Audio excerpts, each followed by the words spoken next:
분들이 연말 당회로 출타 중이셔서 제가 대신 설교하게 되었습니다. 제가 대신 설교하게 돼서 기분 나쁘시다면 죄송합니다. 제가 원했던 건 아니고 순번에 따라서 하게 되었으니까 양해를 바랍니다. 네, 오늘 말씀 에베소서 1장 3절에 있는 3절부터 7절까지 있는 말씀을 중심으로 우리가 찬송할 수 있는 이유라는 제목으로 함께 말씀의 은혜를 나누고자 합니다. 담임 목사님 보니까 우리 특송하는 팀에 맞춰서 설교하시더라고요. 그래서 오늘 호산나 찬양대가 특송하신다길래 찬송이라는 주제 잡아서 말씀을 전하게 되었습니다. 이사야서 43장 21절의 말씀에 보면 우리를 조금 힘들게 하는 말씀이 있어요. 어떤 말씀이냐면 이 백성은 내가 나를 위하여 지었나니 나의 찬송을 부르게 하려 합니다. 이런 말씀이 있단 말이에요. 이 말씀이 참 좋은 말씀인데요. 제가 어렸을 적에는 이 말씀이 저에게 조금 어렵게 느껴지더라고요. 어떻게 느껴졌냐면 뭐라고? 하나님께서 우리를 지으신 이유가 나로 하여금 하나님을 찬송하게 하려는 거라고? 하나님께서 놀이개를 만드신 건가? 하나님 장난감 만드시려고 나와 사람들을 만드신 건가? MP3 플레이어를 만드신 건가? 이런 생각이 들었단 말이에요. 어린 시절 저는 제 신앙과 제 세상의 중심이 저였기 때문에 저를 기준으로 제가 생각할 때에는 하나님께서 나를 만드신 이유가 하나님이 내게 복 주시려고, 하나님께서 나를 잘 살게 하시려고 라고 한다면 할렐루야 기뻐했는데, 내가 하나님께 뭘 해드려야 된다, 특히 찬송하게 하려고 나를 만들었다, 나를 만든 이유가 하나님 찬송 때문이다 라고 하는 말이 어렵게 느껴져서 소화가 잘 안 되더라고요. 그런데 제가 청년부를 지도하면서 종종 그런 말을 들어요. 청년들로 하여금 이 말이, 내가 하나님을 위해 창조되었고 내가 하나님께 뭔가를 해드려야지만 된다라는 말들이 어렵게 느껴진다라는 얘기를 제가 종종 들어요. 그러니까 우리가 이 말씀, 혹은 내가 하나님을 예배해야 된다, 내가 하나님 말씀에 순종, 혹은 더 급진적으로 말하면 하나님 말씀에 복종해야 된다라는 말씀이 무슨 의미인지를 모르면 이 말씀은 우리에게 어려워지죠.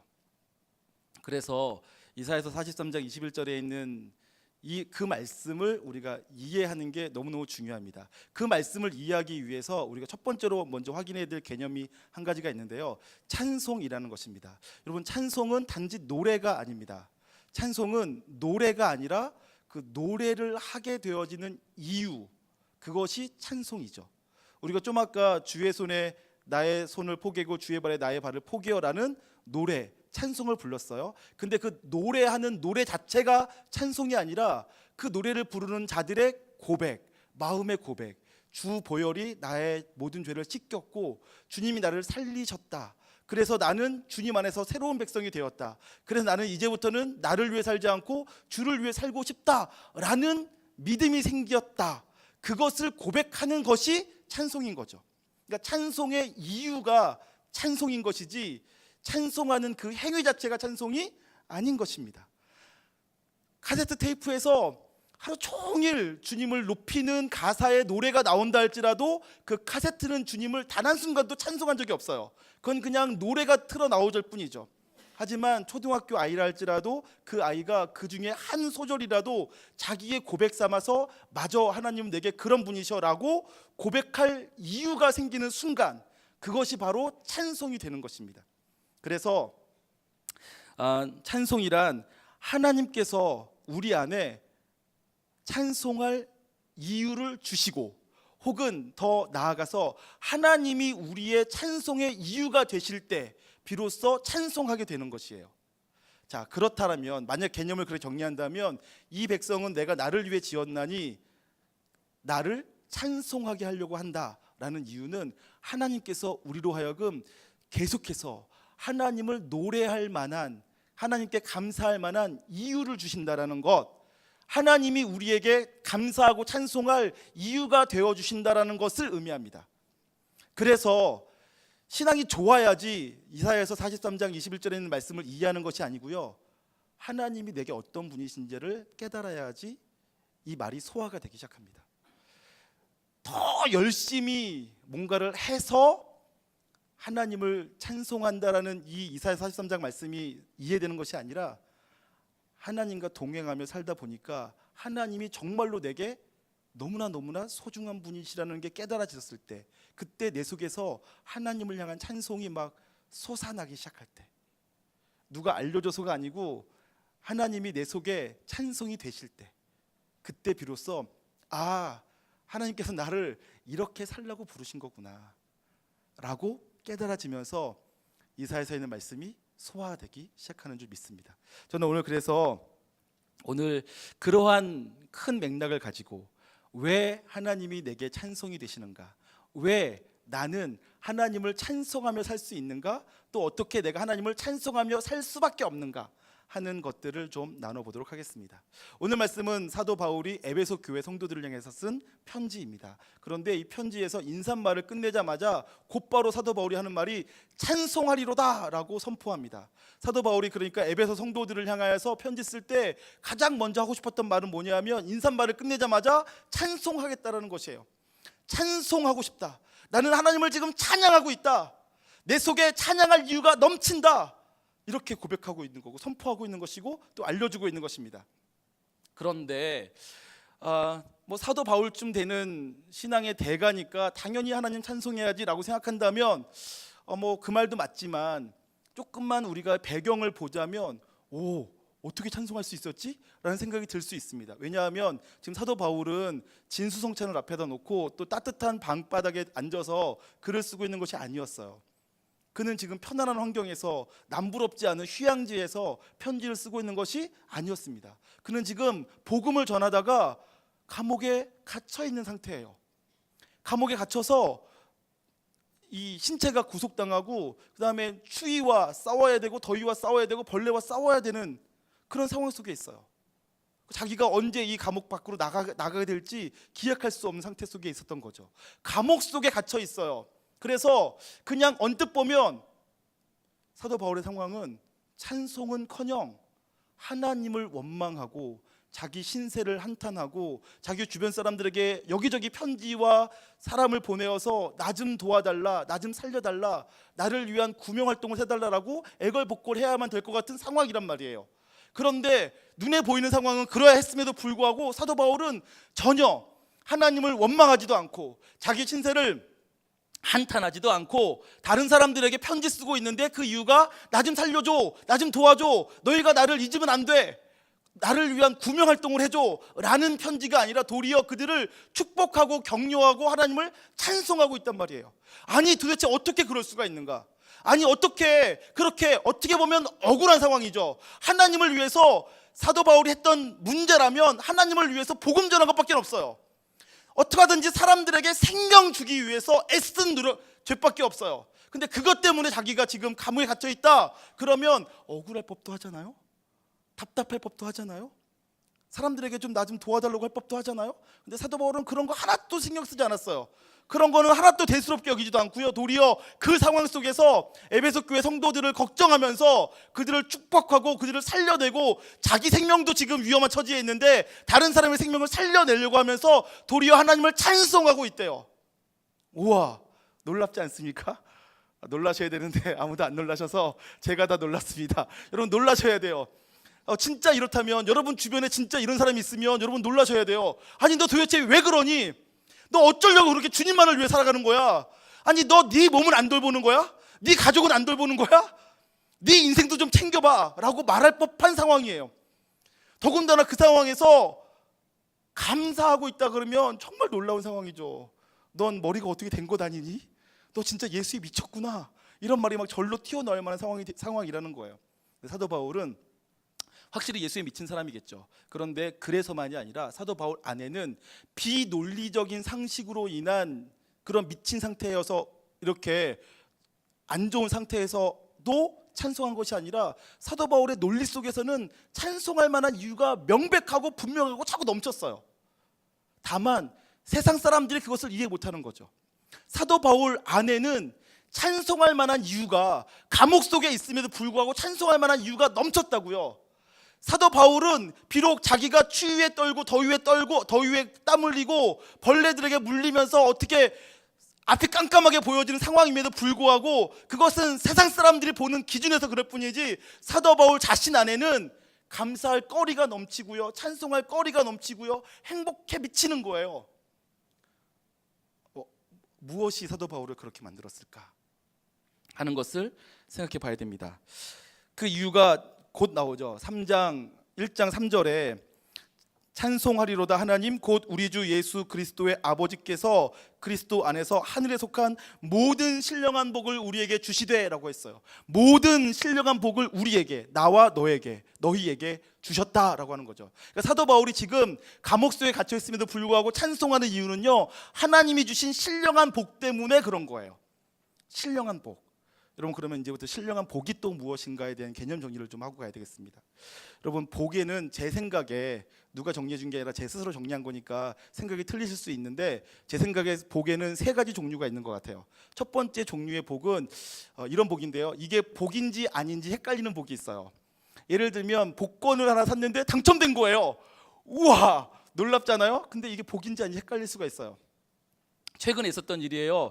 한 2-3달 된 것 같은데, 저희가 이제 어떤 성도님의 초청으로 식당에 가서 식사를 했어요. 냉면을 먹었습니다. 회냉면을 맛있게 먹었어요.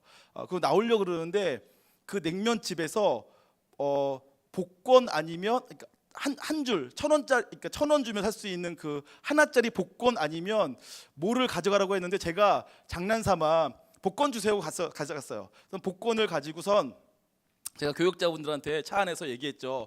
이거 당첨되면 우리 골고루 나눠 갖는 것입니다 라고 얘기한 다음에 제가 그거를 그냥 제 책상에 놨다가 어느 날 한참을 잊고 지내다가 이거 복권 빨리 버리려고, 버리기 전에 혹시 모르니까 확인 한번 하고 빨리 버리자 하고서는 확인했는데 제가 갑자기 신발이 두근두근 거리는 거예요. 맞는 거예요. 번호가 맞는데 4자리가 맞은 거예요. 6개 중에 4자리 맞으면 얼마죠? 5만 원이야. 5만 원.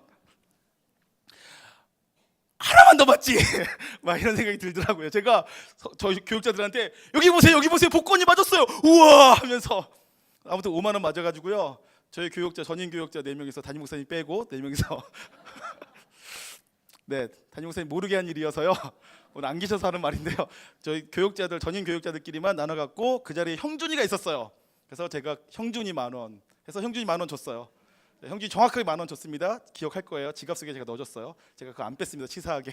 어쨌든 복권에 당첨되기가 기분 좋더라고. 근데 이거를 복이라고 해야 될까 아니면 아니라고 해야 될까 좀 헷갈려요.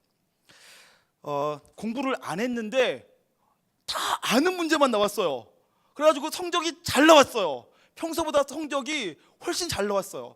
너무 잘 됐죠. 너무 행복하겠죠. 근데 이게 복인지 아닌지 좀 헷갈려요. 그런 복들이 있어요. 갑자기 나는 아무 노력도 안 하고 아무 복 받을 만한 어떤 이유와 근거가 없는데 갑자기 주어지는 복, 갑자기 뭐가 잘 돼요. 그러면 좋긴 한데 이유를 모르니까 좀 불안하죠. 왜냐하면 이유 없이 주어졌기 때문에 이유 없이 사라질 수도 있고, 또 우리가 흔히 아는 대로 전화위복이라는 말이 있잖아요. 복이 화가 되기도 하고 화가 복이 되기도 한단 말이에요. 그래서 그런 일을 당하면 뭐 복권에 당첨된다든지 갑자기 성적이 오른다든지 내가 진행하고 있는 어떤 프로젝트가 너무 술술술 잘 풀린다든지 하면 너무 좋은 일이고 잘된 일이긴 한데 그게 진짜 복인지 아닌지는 좀 헷갈려요. 복이 화가 될 수도 있으니까요. 반대로, 그건 또 반대로 해석할 수 있죠. 내 인생에 내가 특별히 잘못한 것도 없고 무슨 문제될 만한 일이 없는데 자꾸 일이 좀 안 되고 꼬여요. 그럼 내가 저주받은 걸까요? 그것도 좀 헷갈리죠. 일이 잘 안 된다고 해서 그게 꼭 저주는 아니고, 또 일이 좀 잘 된다고 해서 그게 꼭 복은 아닙니다. 복일 수도 있고 아닐 수도 있고 해서 헷갈리는 거예요. 그런 일들은 그냥 잘 받아서 감사할 때 감사하고 살면 될 것 같습니다. 요나가 하나님 말씀에 불순종하였어요. 하나님께서 가라고 하시는 곳으로 가지 않고 도리어 반대 방향 다시스로 가려고 해서는 욥바라는 항구에 갔더니 가자마자 다시스를 향해 떠나가는 배가 있는 거예요. 요나 입장에서는 잘 됐다, 하나님 말씀 안 들어도 이렇게 형통하는구나 라고 생각할 수 있었겠는데 그것이 과연 형통, 복이었을까요? 그렇지 않죠. 요나 입장에서만 보더라도 그 배 타고 가다가는 풍랑 만나서 바다에 빠지게 되잖아요. 그러니까 잘 된다고 해서 다 복은 아니고요, 또 반대로 내가 좀 안 된다고 해서 또 다 복이 아닌다고 말할 수도 없어요. 요셉 보세요. 형들에게 팔려갔어요. 어떻게 형들에게 팔려가죠? 그래서는 노예가 됐고요. 또 보디발의 아내의 유혹을 거절했다는 이유로 누명을 써서는 감옥에 갇혔어요. 죄수가 된 거예요. 인생의 고통과 문제가 첩첩산중으로 계속 이어지고 있어요. 근데 그거 요셉 입장에서는 너무나 큰 시련이고 고통이고 인생이 꼬인 거지만 그 모든 스토리를 다 아는 우리 입장에서는 그게 꼭 저주인가요? 그렇지 않죠. 다 지나놓고 보면 그게 도리어 복이 되고, 그래서 하나님 나라의 역사를 이뤄가기도 한단 말입니다. 그래서 첫 번째 복의 종류를 구별하자면 복인지 아닌지 헷갈리는 것. 우리가 그 복에 대해서, 잘된 것에 대해서 어떻게 반응하냐에 따라서 결과가 달라질 수도 있는 그런 종류의 복이 있습니다. 두 번째 종류의 복이 있어요. 그것은 신명기 28장에 나오는 복입니다. 어떤 복이냐면 하나님 말씀에 순종했을 때 주어지는 복이에요. 성경은 분명히 우리에게 너희가 내 말을 잘 듣고 순종하면 내가 너에게 복을 주겠다라고 말하고 있어요. 반대로 너희가 만약 내 말을 듣지 않고 불순종하면 너희는 징계를 받을 것이다 라고 얘기하고 있습니다. 신명기 28장 말씀을 한번 화면을 통해 확인해 보도록 하죠. 신명기 28장 앞부분에 보면 이렇게 나와 있는데 같이 한번 읽어보도록 하겠습니다. 시작. 내가 내 하나님 여호와의 말씀을 삼가 듣고 내가 오늘 내게 명령하는 그의 모든 명령을 지켜 행하면 내 하나님 여호와께서 너를 세계 모든 민족 위에 뛰어나게 하실 것이니라. 내가 내 하나님 여호와의 말씀을 청종하면 이 모든 내게 이르리니 성읍에서도 복을 받고 들에서도 복을 받을 것이며 자녀가 내 토지의 소산과 내 짐승의 새끼와 소와 양의 새끼가 복을 받을 것이며. 여기까지 볼게요. 네, 어쨌든 이런 말씀이란 말이에요. 어떻게 하면 복을 받는다고요? 들어가도 복을 받고 나가도 복을 받고 들에서도 복을 받고 안에서도 복을 받고 복을 받아요. 어떻게 하면요? 하나님 말씀을 청종하고 그 말씀에 순종하면, 그러면 우리에게 하나님께서 복 주시마라고 약속해 주셨어요. 저는 여러분들이 그러한 복 받기를 소망합니다. 하나님 말씀에 순종하여서 복 받기를 원해요. 그런데 이 말씀은 또 조금 어려워요.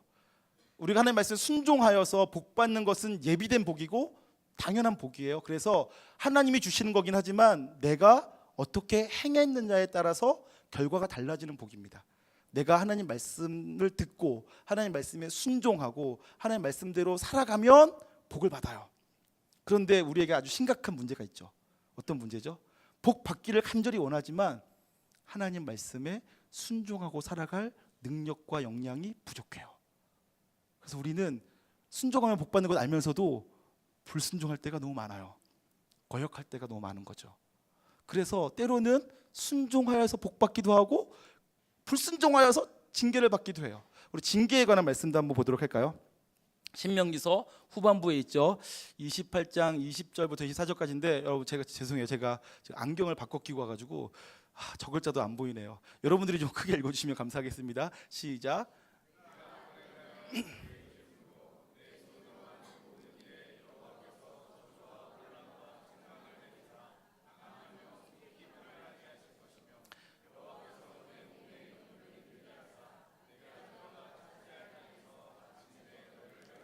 네, 여기까지만 보겠습니다. 네, 말씀은 똑같은 패턴이에요. 저주 받아요. 그래서 몸에 질병이 생기고요, 짐승의 질병이 생기고 들어가든 나가든 잘 안 돼요. 자꾸 꼬이고요.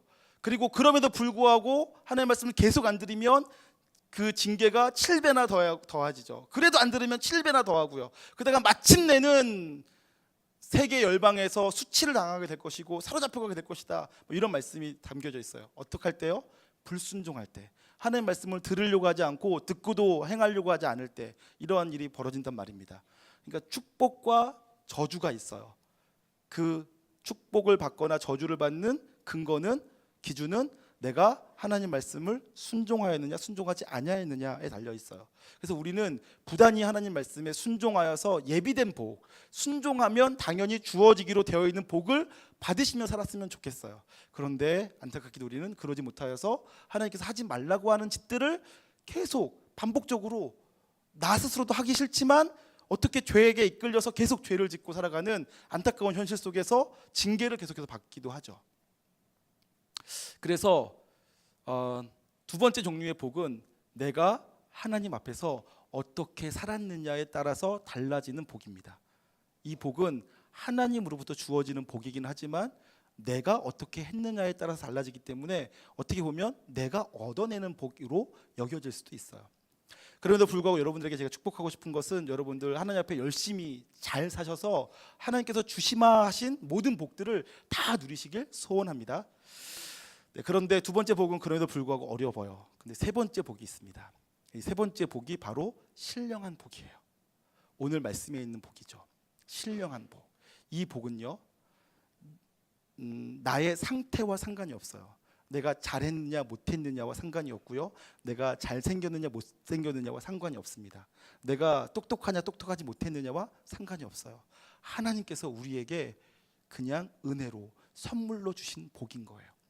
지금 사도 바울이 찬송하고 있대요. 감옥 속에서 찬송하고 있대요. 그 이유가 뭐라고요? 자기에게 하나님께서 신령한 복을 주셨기 때문이라는 거예요. 그래서 사도 바울은 눈으로 보여지는 환경으로 보면 마치 하나님 말씀에 불순종하여서 징계받는 것처럼 보여져요. 그래서 사로잡힌 것처럼 보이는 거죠. 그러나 실제로 그렇지 않았고요, 사도 바울은 하나님 말씀에 누구보다도 충성스럽게 순종하던 사람이었어요. 그럼에도 불구하고 눈으로 볼 때에는 저주받은 것처럼 보이는 거죠. 그러나 사도 바울이 그 상황에서 감사할 수 있는 것은 자기에게 있는 신령한 복이 얼마나 놀라운지를 알고 있기 때문에 그렇습니다. 자, 세 번째 종류인 신령한 복에 대해서 제가 이제부터 또 구체적으로 설명할 텐데요, 오늘 말씀해 보니까 우리가 너와 우리에게 하나님께서 신령한 복을 주셨다라고 말하면서 그 신령한 복의 내용을 세 가지로 소개하고 있어요. 그 세 가지, 신령한 복의 세 가지, 첫 번째는 뭐냐면 창세 전에 우리를 선택하셨다라는 거예요. 하나님께서 저와 여러분을 선택하셨다라는 거죠. 그런데 그 선택하셨다는 말이 놀라운 것은 그냥 선택이라는 말도 놀랍죠. 왜냐하면 이 땅에 수백만의 사람들이 있는데 그 중에서 나를 골라 하나님의 자녀 삼아 주셨으니까 그게 놀라운 거죠. 더 놀라운 것은 뭐냐면 그 선택을 언제 했느냐? 내가 공부를 잘했을 때, 시험을 통과했을 때, 혹은 내가 키가 160을 넘어섰을 때, 그때 선택한 것이 아니고, 내가 교회를 다니기 시작했을 때 선택한 것이 아니라, 내가 예수님 믿기로 결심했을 때 선택한 것이 아니고, 내가 비로소 이기심을 버리고 다른 사람들을 향한 이타심이 생겼을 때 선택한 것이 아니고, 언제 선택했다고요? 창세 전에요. 나의 행위와 상관없이, 나의 어떠함과 상관없이 하나님이 나를 선택했다는 거예요. 그것이 신령한 복의 특징입니다. 다른 복은 조건이 있어요. 근데 이거는 조건이 없어요. 그래서 놀라운 것입니다.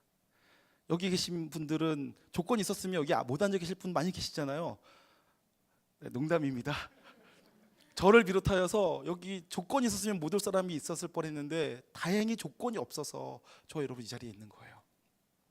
그게 너무나 놀라운 거죠. 여러분, 창녀가 매춘하는 사람이 구원받을 수 있을까요? 하나님은 그런 사람도 사랑하실까요? 대답하기 힘드신가요? 돌에 맞아 죽어야 마땅한 여자도 예수님은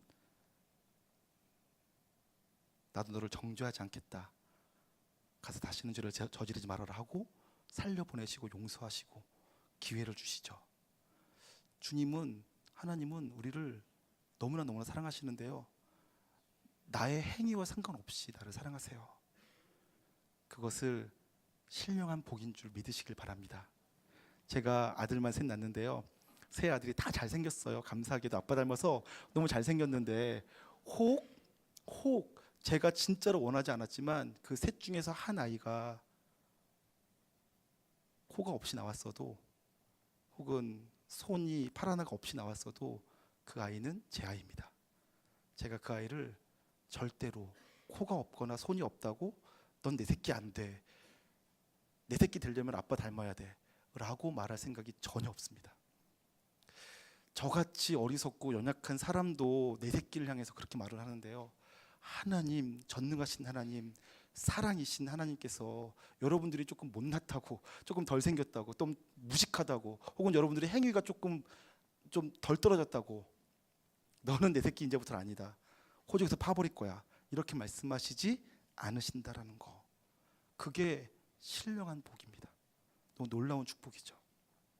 하나님은 여러분들이 무슨 짓을 하시든 기억하세요. 무슨 짓을 하시든, 그리고 여러분들이 어떻게 생기셨던, 여러분의 능력이 어떠하든, 여러분들의 인생을 여러분들이 어떻게 살아내셨던, 아무 상관없이 여전히 여러분을 사랑하십니다. 그것이 하나님께서 우리를 향한 가장 중요한 메시지, 복음입니다. 두 번째 신령한 복음, 사도 바울은 이렇게 말하고 있습니다. 내가 너희를 예정했다.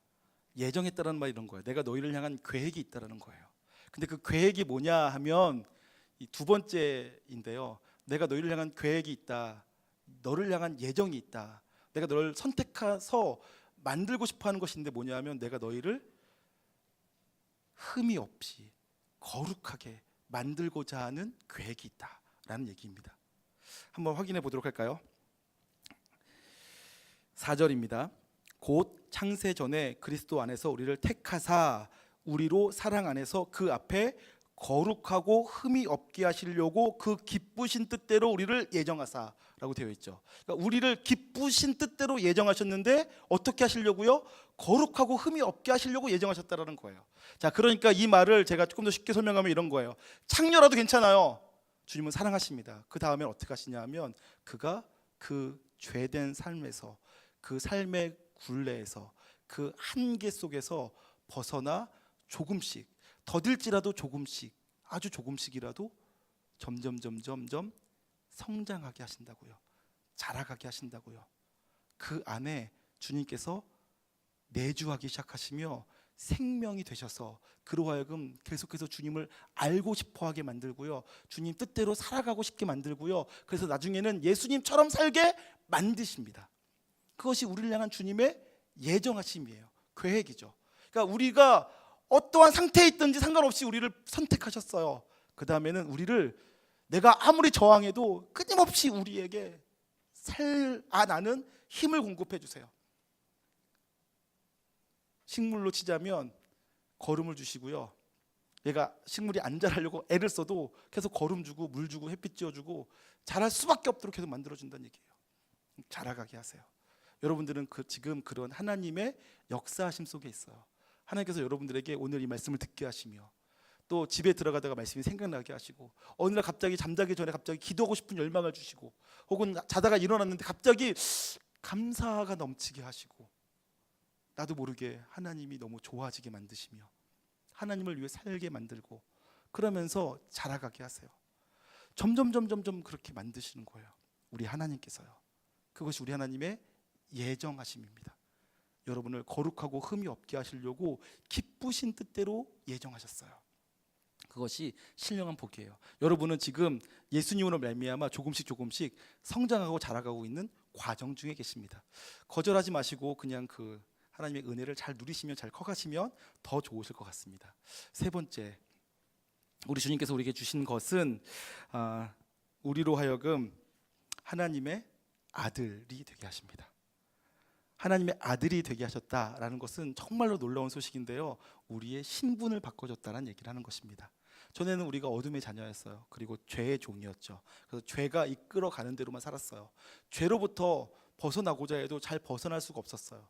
나는 내 마음대로 산다고 하지만 사실은 죄에게 끌려서 내 마음이 조종받아서 살았던 거죠.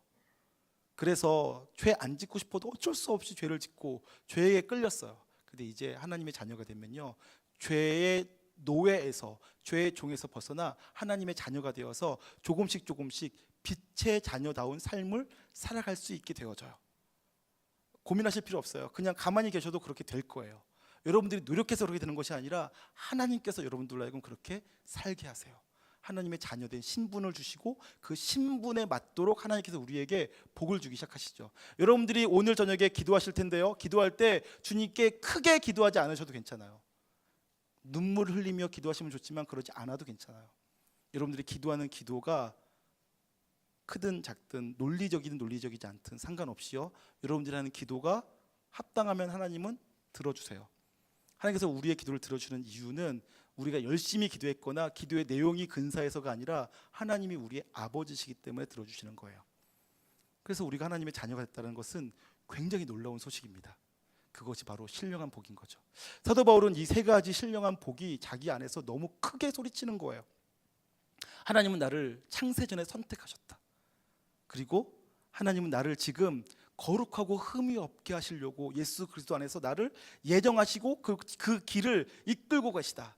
그리고 하나님은 나를 하나님의 자녀 삼으셨다. 그래서 자녀된 축복을 누리게 하고 계시다라는 것이 자기 속에 너무 크게 외치니까 감옥소에 갇혀 있어서 사람들은 사도 바울을 보고 뭐라고 말한다 할지라도 사도 바울 내면 속에서는 기쁨이 샘솟는 거예요. 감사가 터져 나오는 거죠. 찬송이 절로 되는 거예요. 밖에서의 이유가 아니라 안에서의 이유 때문에 그렇게 되는 것입니다. 마지막 말씀을 확인해 보도록 하죠. 5절입니다. 그 기쁘신 뜻대로 우리를 예정하사 예수 그리스도로 말미암아 자기의 아들들이 되게 하셨으니 이는 그가 사랑하시는 자 안에서 우리에게 거저 주시는 바 그 은혜의 영광을 찬송하게 하려는 것이라. 이렇게 얘기하고 있죠. 사도 바울은 그 속에 이 세 가지, 그것이 너무 확실하게 느껴지고 확인되어지고 경험되어지기 때문에 그 속에 찬송이 있는 거예요. 저는 저와 여러분들이 이러한 찬송이 있는 삶을 살길 소망합니다. 이 세상에 복이라고 말하는 것 수없이 많이 있어요. 근데 여러분들 복인지 아닌지 헷갈리는 것 때문에 감사할 수도 있어요. 그것들을 감사해도 괜찮아요.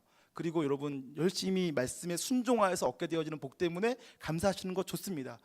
가능하면 그 복을 많이 누리셨으면 좋겠어요. 그런데 그것들을 내가 다 못한다 할지라도, 내가 연약하여서 하나님 말씀에 순종하지도 못한다 할지라도, 혹은 내가 어떻게 억세게 재수 없어서 하는 일마다 안 되기만 한다 할지라도, 심지어는 하나님을 위해서 열심히 살았는데도 불구하고 여전히 인생이 꼬이고 답답하고 억울하고 막막하게만 느껴진다 할지라도, 그런데도 불구하고 저와 여러분은 예수 믿는 자 안에서 누리게 되어지는 신령한 복이 있다는 것을 믿으시길 바랍니다. 그리고 신령한 복으로 하나님을 찬송하기 시작할 때 하나님께서 놀라운 일을 비로소 행하기 시작하실 거예요.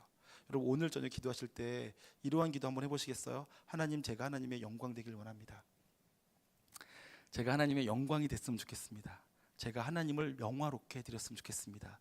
제 속에 찬송이 넘치고 제가 하나님을 찬송하는 삶을 살아가고 또 내가 살아가는 그 찬송하는 삶이 하나님께도 기쁨 되었으면 좋겠습니다.